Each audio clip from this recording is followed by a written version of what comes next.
आपका स्वागत है। तो आज मैं आपको बताने जा रहा हूँ जो हमारी डिस्क ब्रेक वाली साइकिल होती है उसमें जो नॉइज़ की प्रॉब्लम होती है उसको हम घर बैठे एक टूल की हेल्प से कैसे सोल्व कर सकते हैं। तो दोस्तों, कभी कभी इस तरह की नॉइस डिस्क से आने लग जाती है। तो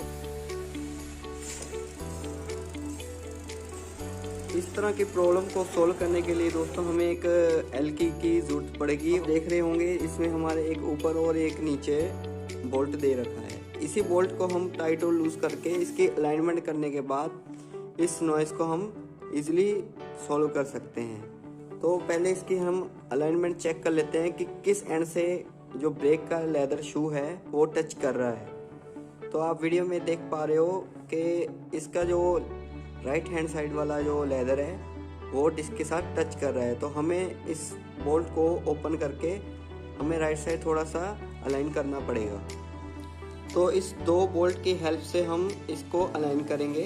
तो हम अभी वीडियो में देखा था कि ये राइट हैंड साइड से टच हो रहा था डिस्क, तो हमें इसको ओपन करना पड़ेगा पहले।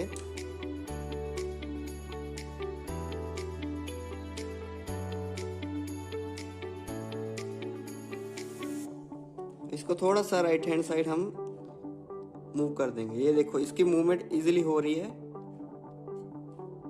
हल्का सा मूव करने के बाद आपको इसको टाइट कर देना है। और इस साइड से भी हमें टाइट करना है, थोड़ा सा आपको करना पड़ेगा।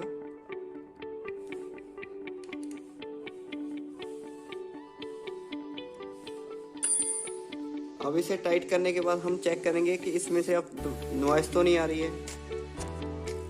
अब आप सुन पा रहे होंगे इसमें से नॉइस बिल्कुल ही खत्म हो चुकी है। जो राइट हैंड साइड का इसका जो लेदर टच हो रहा था जिसके साथ वो हमने शिफ्ट करके अलाइन कर दिया है। तो आप इस दो बोल्ट की हेल्प से इस लेदर को जिसके अकॉर्डिंग अलाइन कर सकते हो। अलाइनमेंट होने के बाद अब आप देख पा रहे हो इसका लेफ्ट और राइट दोनों में स्पेसिंग आ चुकी है। जो लेदर हैं वो डिस्क के साथ टच नहीं हो रहे। इससे हमारी जो नॉइस की प्रॉब्लम थी वो इजीली खत्म हो चुकी है।